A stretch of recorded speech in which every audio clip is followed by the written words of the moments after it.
Hello and welcome back to Man v Film. It's a new series that I wanted to start where I just look back each month, once it's finished, at my movie proclivities. What have I watched? What did I like? Maybe throw in some top 5 lists along the way, and just keep a more diarised version, video form of what I've watched. Sorry, I need my video fuel to keep me going. So this month was one of the biggest movie watching months I've ever had. 106 movies watched. Now, I've been in lockdown, I've been kind of stuck in the house. I have gotten into a really big routine of just, homeschooling, housework, movies. That's the 3 things that revolves around my existence at the moment. And I'm wondering if anybody out there has got this strange kind of otherworldly life at the moment where you just seem to be doing the same things every day. It's really weird. But of the 106 movies that I watched in January, 77 of them were from discs. Now, I'm really delving into movies that I've bought and my back collection of movies I've still to watch. And I'm really happy that I'm starting to watch as many discs as I can. Last year, I watched 300 discs the full year. I'm a quarter of the way there in 1 month already.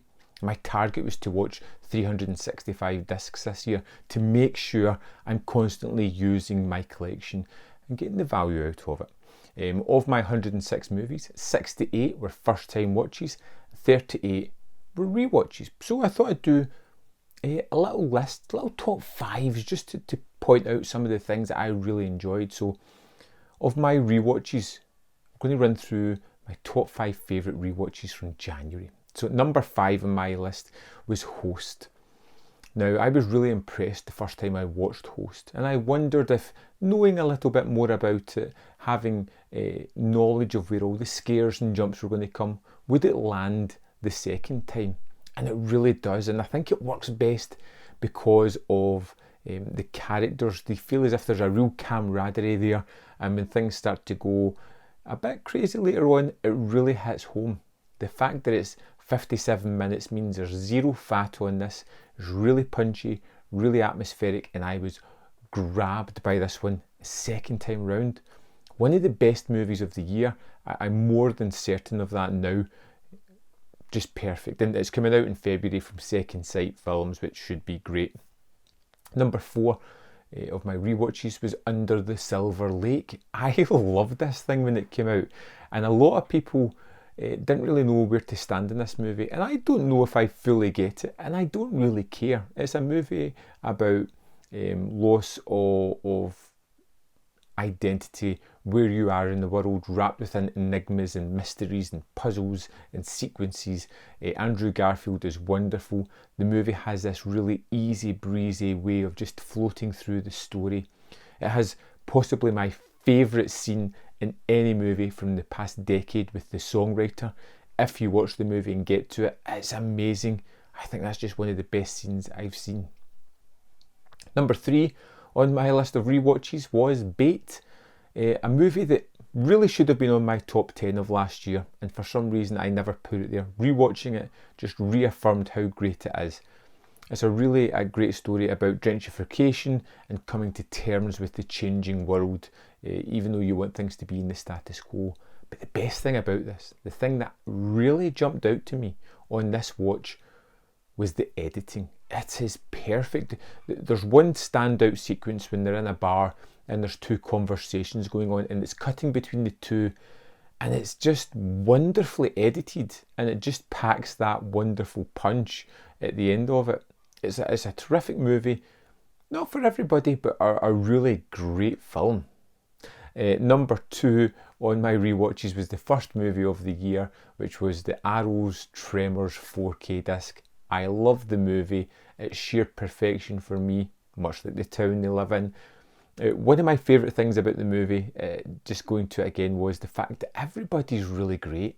There's no real antagonistic natures. Sure, there's the boy who's constantly just riling everybody up, but even he's doing that out of some kind of teenage playfulness. It's just a movie where everybody's really nice and interesting. I liked a lot of them. I wanted to see most of them survive. It's just a perfect movie for me. And my favourite watch of January, rewatch should I say, was the 4K edition of Rear Window. One of my favourite movies of all time, and boy does it hold up. Every time I watch it, I'm constantly finding new things. I'm constantly surprised by the suspense and the tension and the characters in the first 20 minutes that moves so quickly and gives you so much information without you actually realising how much information it is dumping onto you. It's wonderfully directed. I think it's Hitchcock's best, in my opinion. So there we have it, some 5 rewatches I liked. If you haven't seen any, maybe I've encouraged you to go and check them out a little bit. Now for my top 5 first time watches in January. Number 5 on my list from the Alejandro Jodorowsky box set was El Topo. I really liked this movie. I utterly loved the first hour. The second hour, had to work a little bit more to get the same kind of level of enjoyment out of it.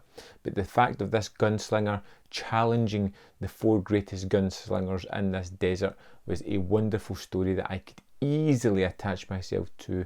The imagery was wonderful. The direction and the way things were staged was just beautiful. It was a real kind of oddity of a movie, but one I really enjoyed. Number 4 from Indicator was Birdie. I don't know what I was expecting. I had an idea of a movie in my mind, and this most definitely wasn't it. Matthew Modine, Nicolas Cage, wonderful storytelling of friends who went to Vietnam, came back a little bit damaged, and are both trying to break each other and form out of that rut of this trauma that they've discovered or have thrusted upon them. The performances are amazing. Again, imagery on this one is terrific. A really quirky, strange story told in flashbacks, which is really rewarding. Number 3 on my list, again from Arrow, was The Sweet Smell of Success. This was one that I bought, threw in the watch pile, and it sat there for about 4 months. And by the time I put it on, I was kicking myself. You get Burt Lancaster being phenomenal, as always, as this kind of figure who controls many people's lives, and this Tony Curtis is someone who's trying to work with him, and it's a tale of horrible people doing horrible and manipulative things, and you are riveted by the performances, by the direction, by how tight the storytelling is, and by the way these poisonous fingers touch everybody in the movie and ruin their lives. It's just horrible, yet for some reason this movie is damn powerful, damn exciting, structured in such a way that it's just wonderful, and the lighting particularly was absolutely on point and marvellous. Number 2, and coming from Second Sight again, is The Nightingale. I shied away from this movie. I really liked Jennifer Kent's The Babadook. I thought it was wonderful, a really great horror movie, as well as being socially pertinent as well. The Nightingale was one that I heard was a little bit hard. At over 2 hours, it was a bit of a slog, a tough one to get into, and reluctantly I threw it on, and I just was marvelled at the storytelling. The performances of the actors, the tale itself may not be something new, but it was done in such a fantastic way that I was riveted. The relationship between Claire and Billy was just wonderful as they kind of connect along their journey about the subjugation of both of their races at the hands of these colonialistic invaders. It was just a wonderful tale with really tough sequences that made you care and feel for a lot of the characters, and I was emotionally invested with this one right to the end. Number 1 for me, again from the Jodorowsky box set, was The Holy Mountain. Visually stunning. I think I got most of the themes and the most of the ideas the movie was trying to get across while watching it. If I didn't, it doesn't matter. I just let this movie wash over me, and it was wonderfully colourful, vibrant, strange, stunning, just everything I possibly wanted. Everything that people said Jodorowsky was delivered in this movie. The Holy Mountain was utterly delightful. I thought it was great, I really did. I quite liked that Jodorowsky box set. In fact, it was only the documentary that I wasn't too keen on. And now for my least favourite movies of this month. So ones that I couldn't connect to, the ones that I just didn't like. We'll just jump into them. 3 of these movies are from the William Greffy set. Now, I liked some of them, but the ones I didn't like, I really did not like. At number 5 was The Naked Zoo, starring Rita Hayworth, in a movie that filled with horrible people doing horrible things, and it feels like there's no real thematics other than people with privilege or people who want that privilege are just horrible people. Not very good at all. Number 4, it was one of the rare indicator movies that I really did not like, and that was Eva, or Eve, directed by Joseph Losey, and it was, again, another story about utterly despicable characters, especially the titular one who takes pleasure in destroying and manipulating people, and even the writer within the story, played by Stanley Baxter, was a utterly despicable and abhorrent person as well. I didn't like these people. I didn't like the tale it was telling me. I liked some of the visuals, but a visually stunning movie with characters who I couldn't empathise with or really enjoy at all didn't offer anything of real enjoyment out of the movie. In fact, the longer it went on, the more I hated the characters, the more I wanted the movie to end. Number 3 was the Death Curse of Tartau, which is from the William Greffy set. It was a movie that was made over 5 days. It's meandering, pointless, uninteresting, a real slog of a film to get through. One that you wish you could have played on like 2 times speed, and it would probably have felt like a normal speed movie at that point because of how slog inducing it is just to try and get through it. Number 2, my least favourite movie from the William Greffy set was The Psychedelic Priest, or Electric Shades of Grey, I think was the alternative title on that one. And it was a movie that was filmed without a script, and it comes across, Death Curse of Tartau was meandering. This is just aimless. This has no point to really drive home. It seems like they just make things up on the spot, which they did, and it's quite apparent. It is awful, and just really nothing in it at all to get a hold of. And number 1, and this was the second time I watched this movie in my life, and I hate it. Just out and out, just don't like it. I don't find anything redeeming about it. But it was part of that, if I buy it, I must watch it. And it was the 3rd entry in the I Know What You Did Last Summer, I'll Always Know What You Did Last Summer. Terrible. It looks like early digital. It's horribly shot. The characters are really just bland caricatures that I had zero interest in. Basically the whole look, the rock music, the style, it felt like somebody who had watched I Know What You Did Last Summer and was trying to recreate it at home with friends in a camcorder. I watched it because it was in the set, and I promised myself I'd watch whatever I buy. Never again. So that was like some of the movies that I watched this month. Now, during the month of January, I bought 18 discs, a little bit more than I wanted, but still just within my budget. Recently, I've been doing a lot of pre-orders and paying for things in advance when I have the cash, which has really helped out a lot, particularly during the first couple of months and the last couple of months of last year. So there was some things that I pre-ordered this month that I had coming, and that was the Early Sanctum Mysteries, which were great. I've been throwing the reviews up for that, really enjoyed it. I got Blind Date and Darkroom from 88 Films. It was part of their slasher collection. I really enjoyed those as well. And then there was a couple of other things that I picked up along the way. eBay purchases for Bait and Under the Silver Lake, which were £6 each, great bargains. And then I got a host of other stuff from HMV in their flash sale, which was 50% off. Like I picked up Tremors 2, 3 and 4, Toxic Avenger 2 and 3, Dead Heat. Finally managed to get my hands on the Boston Strangler, which was $5.99 from HMV. I've been wanting to get my hands on that for the longest while. I think I saw it a long time ago. I really need to, so finally get that coming in.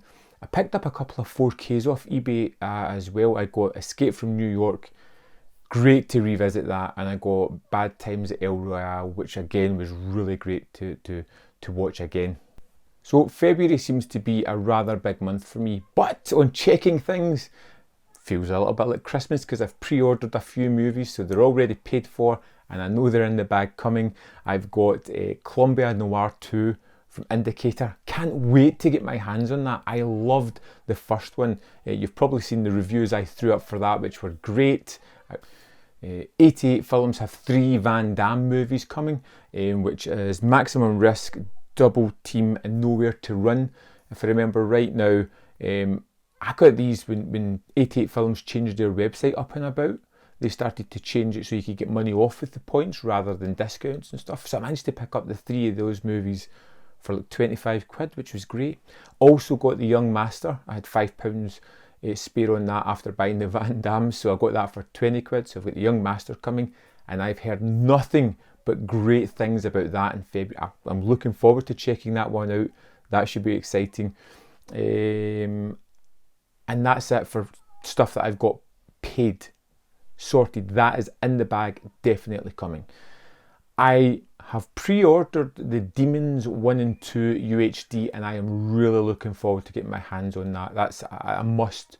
I've got the money put by for that. It's definitely coming, as is The Last Warning, which I got a pre-order price from Amazon for $12.50. Ridiculous. I'm really happy with that as well. Now, there's a couple of maybes on there that I want to get, but it's finances permitting. You know, you've always got that in the backlog of, can I afford to get this? Is it worth paying this kind of money for? So I may get these titles. There's Murphy's Law from 88 Films. I really like Charles Bronson. I don't think I've seen this one. Maybe somebody can let me know if it's a good one, if it's one that I should definitely be checking out, because all I need is that little nudge, and I'll probably try and get that as well. There's Mind Warp from Eureka, which, you know, I'm not 100% sold on. Looks okay. It's not essential. I don't care if I miss out on the slip in the booklet for that one. I can wait till later down the line. The one that I really want to get, that if I can, I will definitely be getting, is the Host release from Second Sight Films. I love the movie. I think it's great. It's one that I want to have in my collection. It was one of my favourite movies of last year, and one that I just think the packaging, everything looks great. I want to have that. I want it in the limited edition as well. It's just whether or not I can stretch the funds to get that one. What are you picking up in February? Is there any big releases that you've got pre-ordered, paid for in the bag, whatever? Let me know what you think of this kind of video. Is this something I should keep going? Just constantly talking about what I've watched, what I've bought, what I'm going to buy, things like that. Yeah, well, let me know in the comment box as always, and I'll see you next time in Man v Film.